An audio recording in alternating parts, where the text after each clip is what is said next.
네, 한미 관세 안보 협상의 결과물인 조인트 팩트 시트 합동 설명 자료가 공개되면서 다양한 평가가 나오고 있습니다. 트럼프 미 대통령의 투자 겁박을 연간 200억 달러 상한으로는 잘 막았다. 핵 추진 관련 잠수함은 한미 관계의 역사적인 순간이다. 아니다. 모호하고 불확실한 부분이 너무 많다. 여러 가지 평가가 나오죠. 국내 투자 공백 우려를 덜어주는 재계의 국내 투자 계획은 반가운 소식입니다. 한미 조인트 팩트 시트의 영향과 두 분 얘기 나눠보겠습니다. 김태왕 명지대 국제통상학과 교수, 문성묵 한국국가전략연구원 통일전략센터장 나오셨습니다. 어서 오십시오. 네, 안녕하십니까. 네, 안녕하세요. 반갑습니다. 한미 안보 관세 협상 발표되고요. 조인트 팩트 시트가 나왔는데 나오고 나서 대통령실에서 재계 총수와 이재명 대통령 간의 민간 합동회의 이제 후속 조치를 마련한 회의가 있었습니다. 여기서 주요 대기업들이 대규모 투자 계획을 발표했는데 조인트 팩트 시트 자세히 들어가기 앞서서 투자 계획부터 먼저 짚어보겠습니다. 삼성, 현대차들이 향후 5년간 대규모 투자 계획을 발표했는데 김태환 교수님, 상당히 투자 규모가 계획으로는 굉장히 큽니다. 그렇죠? 네, 그렇습니다.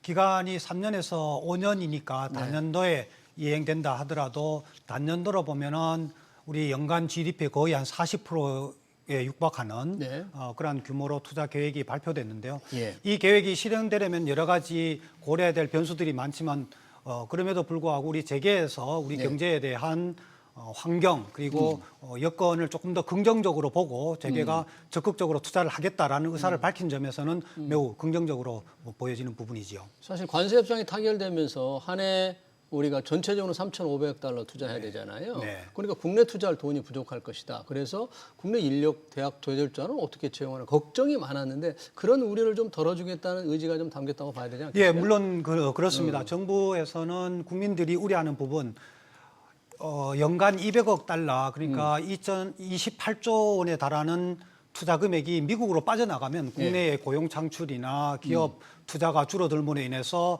국내 생산과 국내 산업 경쟁력이 약화될 수 있다는 우려감이 생기는 거죠. 이것을 좀 더 좀 불식시키고 미국 투자분하고 국내에 투자할 수 있는 부분은 좀 다를 수 있다. 또 서로 그런 시너지 효과가 발생할 수도 있다. 이런 부분을 좀 인식시키기 위해서 우리 재계의 우리 총수들이 그런 투자 계획을 발표한 부분인데요. 이제 뭐 구체적으로 어떤 쪽으로 어떻게 투자를 할 것인가 이건 좀 더 살펴봐야 될 부분이 있겠죠. 네. 투자 계획이 현실화 될 거라는 기대감으로 이 투자하게 되면 이제 장비가 필요하니까 이 반도체 투자 계획 발표되면서 반도체 장비 회사 주가들이 이제 큰 폭으로 올랐는데 실제 현실화되는 데는 좀 우리 정부가 뭐 규제도 완화하고 여러 가지 제도적인 뒷받침이 필요하지 않겠습니까?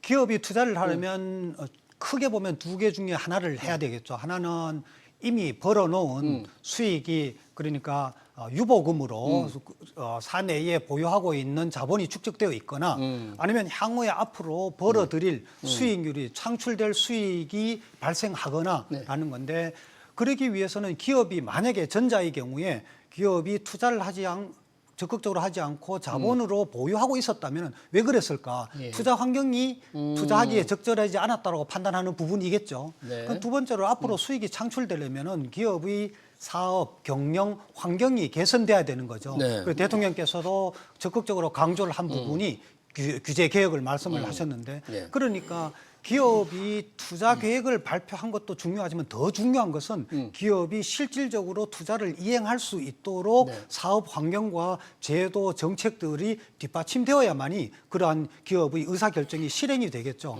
이런 부분에서는 노동 분야라든지 규제 부분이라든지 시장 부분이라든지 또 협력업체와의 상생 부분이라든지 또 조세 금융 부분들도 다 포함이 되겠죠. 알겠습니다. 자, 한미 조인트 팩트 시트가 조금 늦어졌는데 이 늦어진 게 발표가 늦어진 게 뭐 핵 추진 잠수함 건조 이슈다, 뭐 우라늄 농축 문제다 여러 가지가 조금 관세는 대부분 일찍 좀 합의한 것 같은데 안보 분야가 조금 서로 합의를 하는데 시간이 걸렸다. 그 중에서 이재명 대통령도 그렇게 우리 정부도 핵 추진 잠수함 건조에 대해서 미국이 승인했다. 이게 굉장히 큰 성과라 그러는데 우선 그 부분, 이 핵 추진 잠수함이 우리 안보, 이게 왜 이렇게 중요한지 실제 앞으로 건조하는 데까지 가는데 얼마나 많은 또 걸림돌이 있는지 왜 이렇게 중요한 겁니까 이게? 예. 그러니까 이제 트럼프 대통령과 정상회담 자리에서 그런 얘기를 했거든요. 그러니까 뭐 중국 쪽에서 또는 북한 쪽에서 잠수함이 오는데 우리 디젤 추진 잠수함 가지고는 그 모든 위협을 우리가 대처하기가 어렵다. 그러니 우리에게 핵 추진 잠수함의 연료를 승인해 달라. 이런 연료를 승인해 달라고 그랬거든요. 그러니까 이제 그 다음 날 트럼프 대통령이 승인하겠다 얘기를 했고 SNS를 통해서 필리 조선소에서 건조하는 걸 필라델피아에 있는 한화가 이제 인수한 필리 조선소에서 하는 걸로 이렇게 얘기가 되면서 승인을 하긴 했는데 이건 미국에서 한다면 과연 그게 가능할까? 거기는 원자력 핵 추진 잠수함을 건조한 경험도 없는 것이고 그런 인프라가 전혀 없는데 필리 조선소는 거기서 그걸 한다면 이게 과연 가능할 것인가?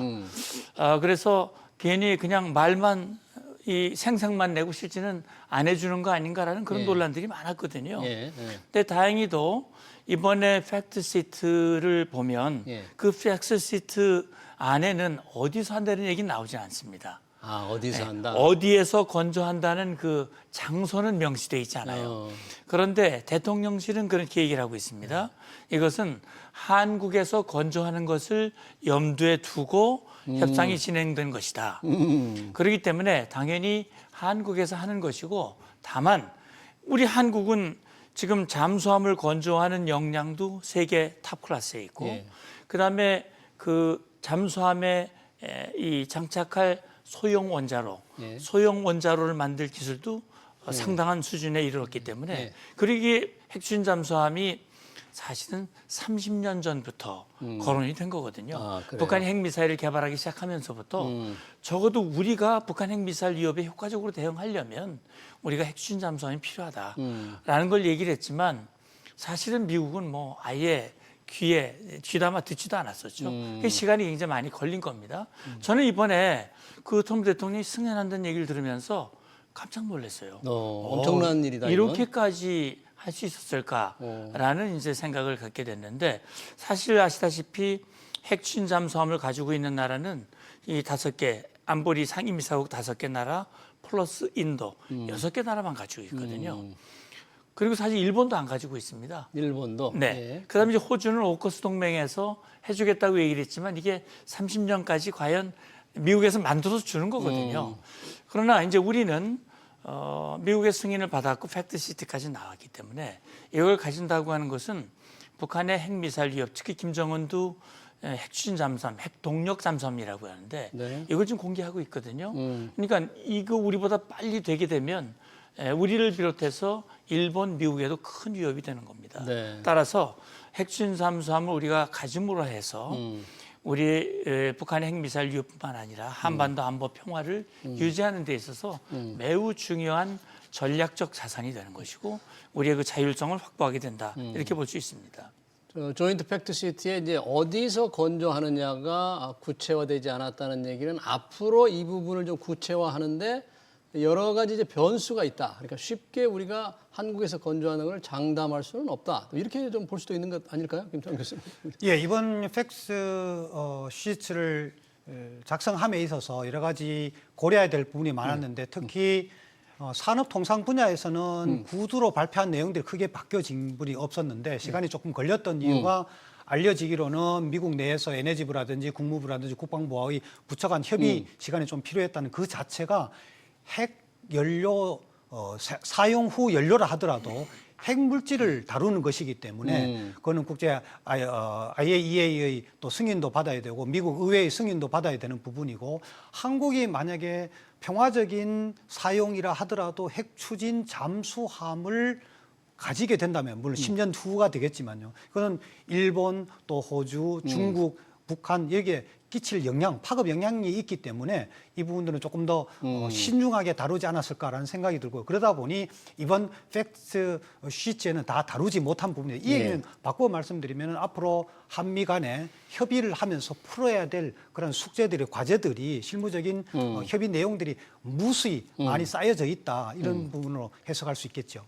핵 추진 잠수함 건조와 함께 주목을 끈 게 우리 우라늄 농축 그리고 사용 후 핵연료 재처리 권한 확대도 양국 간에 상당히 이제 줄다리기가 좀 있었던 것 같고 이것도 굉장히 우리 안보에 중요한 영향을 미칠 텐데 이 부분이 왜 이렇게 중요한 겁니까? 우리나라 농축 네. 재처리 권한 확대. 그러니까 지금 이제 우리가 우리의 그 발전의 상당 부분을 원자로 다시 말하면 원전에서 하고 있지 않습니까? 예. 그러니까 원전은 글자 그대로 핵 연료를 투입을 시켜서 그걸 태워서 거기서 나오는 에너지를 이제 확보해서 전기를 만드는 것인데 거기에 들어가는 그 원료, 다시 말하면 전홍축 우라늄, 거의 대부분을 수입을 하거든요. 그러니까 우리 수입을 합니다. 그다음에 두 번째, 이 사용한 후에 핵연료, 방사성 폐기물이라고 하는데 예. 이걸 계속 쌓아놓거든요. 근데 만약에 우리가 농축할 수 있는 권한, 평화적으로 이용할 수 있는 권한을 갖는다면 우리가 스스로 농축을 해서 예. 우리가 연료를 해결할 수 있고 해결하고. 두 번째는 사용 후 연료를 재처리하면 그걸 다시 발전에 사용할 수 있는 거거든요. 발전에 사용할 수 예. 있고. 그러니까 그렇게 되면 우리는 이 사실은 최근에 그 말씀하신 대로 히토류가 무기화되지 않습니까? 예. 이게 농축, 전농축 우라늄도 무기화될 수 있는 거거든요. 그래서 이걸 해결하는데 굉장히 중요한 것이고요. 네. 그다음에 핵주기라는 게 이제 연료를 확보로부터 원전 사용을 하고 지금 우리가 이제 원전을 수출하는 그런 그렇죠. 선진국이 예, 예. 됐는데 우리 스스로 연료 문제 하나 해결을 못하고 재처리 하나 제대로 할 수 없다면 이거는 사실은 원전 이 기술국으로서의 연료 주기를 완성하지 못한 거거든요. 근데 미국은 왜 그렇게 이 부분에 대해 우리가 줄기차게 요구했을 텐데 왜 허락을 안 해준 겁니까? 이게 근데 뭐 이제 결국은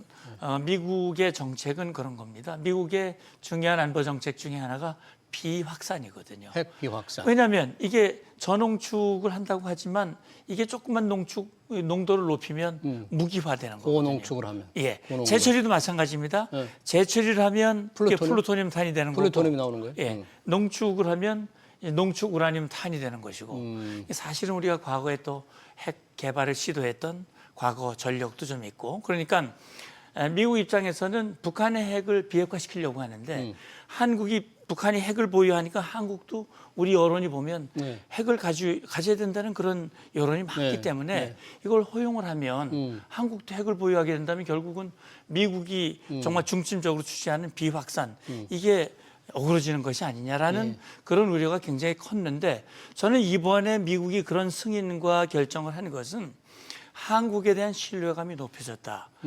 일본에는 허용을 했었거든요. 일본은 한국을 허용 안 했는데 네. 한국에 대한 신뢰가 높아진 것은 전 2023년 한미가 NCG 워싱턴 선언을 계기로 해서 핵 협의 그룹을 만들었습니다. 예. 근데 미국이 그동안 꽁꽁 숨겨뒀던 핵 정보를 한국과 공유를 하기 시작했어요. 네. 이렇게 하면서 한국에 대한 신뢰가 높아진 것이 결국 이번에 이 핵추진 잠수함 그다음에 농축 재처리 권한의 제한제 법 테두리 내에서 허용하는 겁니다. 이것을 동의해준 지지해준 그런 결과가 아닐까 저는 네. 그렇게 생각해 봅니다. 우리 정부에 대한 미국의 신뢰가 높아져서 우라늄 농축과 사용 핵연료 재처리 권한 확대에 대해서 지지를 한다고 했는데 센터장님 말씀하신 대로 미국이 미국 이외의 지역의 핵 확산을 우려한다면 그런 우려 자체가 사라지지는 않았기 때문에 과연 이런 지지를 했다고 해서 그러면 행정부가 이렇게 지지한다고 해서 다 이게 해결될 일일까? 미국은 또 의회가 워낙 영향력이 세잖아요. 무슨 법을 바꾸고 그래야 될 텐데 그 부분 상당히 좀 걸림돌이 되지 않겠어요, 이게? 예, 그럼요. 국무부, 국방부, 또 에너지부, 전 정부라고 고쳐져 있는 이 부서의 그런 직무와 직결되는 부분이고요. 우리 센터장님께서 잘 말씀하신 것처럼 핵 확산을 막고자 하는 것은 비단 미국뿐만 아니라 현재 핵 보유국이죠. 예. 국제사회에서 보면 좀 불공평한 거죠. 미리 핵을 개발한 국가들은 우리만 가지고 있고 자기들만 다른 못 갖고 가지게 하는 사다리 걷어차기가 되는 거니까. 그런데 좀 달리 보면은 경쟁적인 핵 개발이 진행이 된다면 지구촌 전체의 안보에 안전에 위협이 되기 때문에 그렇게 한다는 이해는 할 수 있습니다만 어쨌든 미국으로서는 핵 물질을 관리해야 될 국제적 책임을 가지고 있는 부분이고요. 예. 또 어느 나라든지 그런 그 좀 주도적으로 관리하는 국가가 있어야 그 구심점이 되어서 핵 확산을 막을 수 있겠죠. 그런 의미에서 보면 미국인 의회 그리고 부처 그리고 국제기구 원자력 기구의 그런 승인과 관리 점검 시스템을 따라야 되는 부분이 있어서 예. 우리 한미 간의 그런 뭐 합의 이번에 합의만으로서 진행될 것이 아니라 이후에 점검해야 될 그 여러 단계들이 있다 이렇게 보여지는 네. 거죠. 문성무 센터장님, 그러면 그 방금 관련해서 어떤 부분까지 동의를 얻어내고 무슨 조항이라든지 법까지 다 바꿔야만 이게 연료 재처리 권한 확대가 되고 우리는 농축도 가능하게 되는 거예요. 네, 우리가 이제 묶여 있는 그 관련 법령은 한미 원자력 협정이거든요. 한미 원자력 협정. 예, 원자력 협정.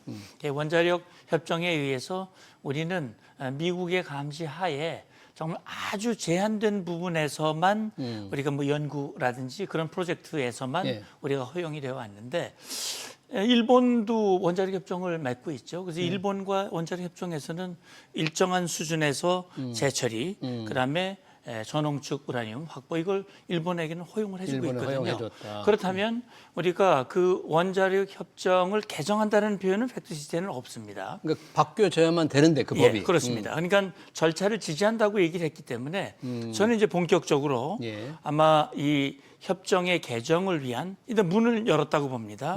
문이 열려졌고 그렇다면 어느 수준에서 이걸 개정을 할 것인가? 네. 개정이 된다고 하더라도 우리는 이번에 그 팩트시트에서 명확하게 돼 있어요. 뭐라고 돼 있어요? 평화적 목적이라고 얘기를 하고 있거든요. 평화적 목적. 예. 그래, 네. 그러니까 미국은 한미 원자력 협정에 부합하고 그다음에 미국의 법적 요건을 준수하는 범위 내에서 한국의 평화적 이용을 위한 민간 우라늄 농축 및 사용 후 핵연료 재처리로 귀결될 절차를 지지한다. 네. 이렇게 돼 있거든요. 미국의 법적 테두리 내에서. 예, 그렇습니다.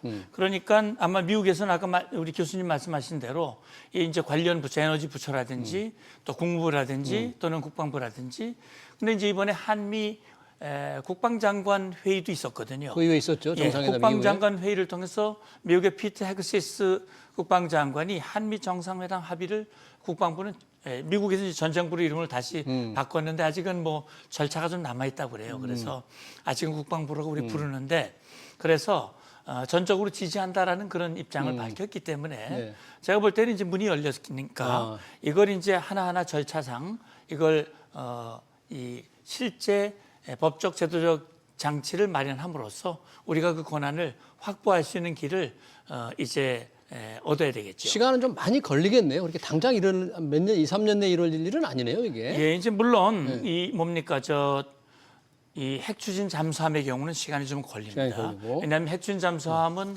디젤 잠수함을 만드는데도 한 8년 정도 걸리거든요. 예. 근데 이건 뭐 더 복잡한 거기 때문에 최소한 10년은 걸린다. 그렇다면 잠수함을 건조하는 데 그렇게 시간이 걸리겠지만은 중요한 것은 이제 거기에 들어가는 이제 미국이 우려하는 건 뭐냐면 우리가 원자로에서 쓰는 핵연료는 다 검증, 사찰이 가능한데 네.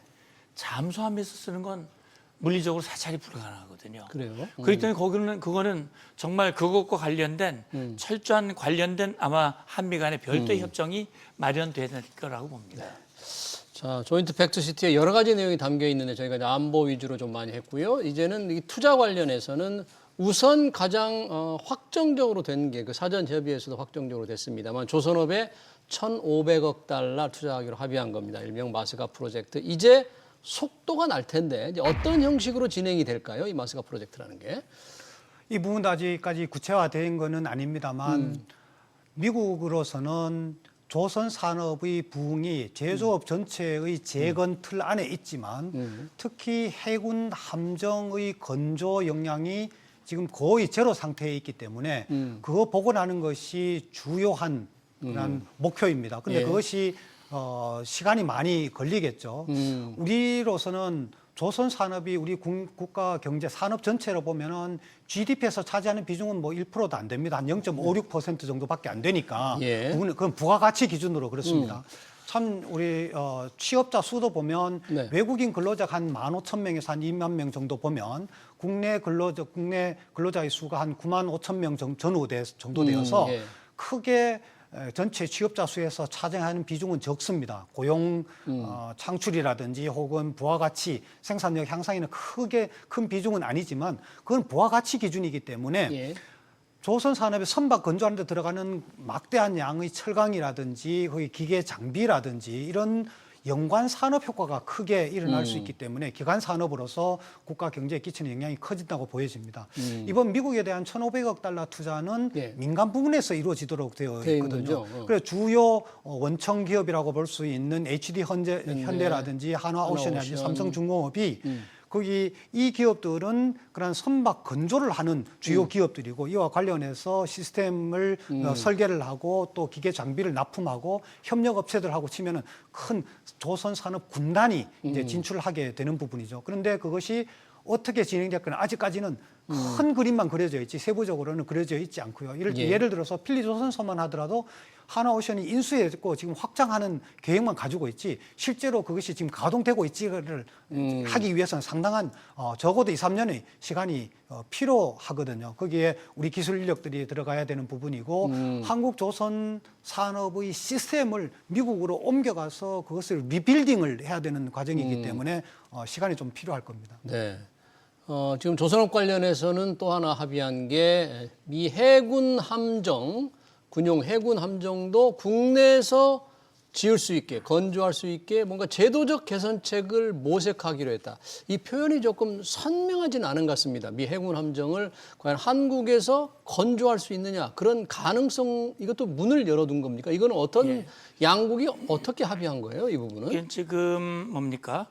한국에서 지금 하고 있는 것은 미국 함정의 유지 정비 보수. 유지 정비 보수. 그걸 이제 MRO라고 얘기하는데 이게 이제 작년 이전부터 이게 시작이 됐고 이 우리 이 조선소에서 미국 해군 함정을 정비 수리하는데 자기들이 미처 살펴보지 못한 것까지 다 발견해가지고 우리가 꼼꼼하게 해서 완전히 세 배를 만들어줘가지고 보냈거든요. 미국이 뭐 대만족이죠.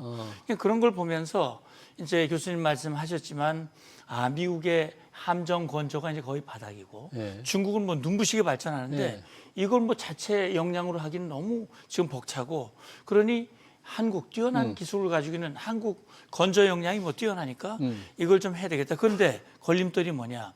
미국에 보니까요 이런 법이 있어요. 반스 톨랩슨 수정법이라는 게 있더라고요. 네. 이것은 미국의 함정은 반드시 미국 내에서만 건조하도록 그렇게 돼 있습니다. 미국에서만. 예, 그러니까 이제 미국 의원들도 이거 이래가지고 되겠냐? 이 법을 좀 고쳐야 되겠다. 예. 그래서 적어도 동맹국, 특히 한국이라든지 일본이라든지 동맹국의 경우에는 동맹국에서는 좀 할 수 있도록 할 수 있게. 그렇게 좀 법을 좀 바꿔야 되겠다라는 움직임이 있습니다.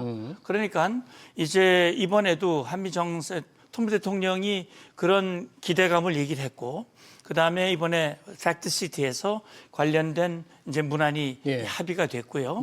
그렇다면 아마 제가 볼 때는 이 관련 법의 개정을 미국이 적극적으로 할 가능성이 있다고 봅니다. 의회가 이제 협조를 해줘야만 되겠네요. 예, 그렇죠. 그러면. 네. 미국 의회도 반대할 일이 없거든요. 안보에 관해서는 그건 뭐 미국에서 여야 그 초월해서 일치하고 있기 때문에 결국은 한국에서 미국 함정이 한국에서 건조되는 그런 날이 온다면 한국의 방산 그 위상이 정말 지금과는 비교할 수 없는 그런 결과로 커질 수 있고요. 그래서 앞서 이제 걱정을 했지만 우리가 미국에 투자하는 것이 우리에게 상당히 주름살이 될 수 있지만 만약에 이게 정상적으로 돼서 미국의 선박을 우리가 건조하고 그렇게 되면 우리의 선박이 미국뿐 아니라 전 세계로 이제 수출될 수 있는 그런 어떤 계기가 된다는 점에서는 저는 또 기대감이 있습니다. 지금 네, 조금만 부연드리면은 그 센터장님 말씀하신 반스 톨레프슨 법이라는 게 1960년대에 이제 냉전 시대에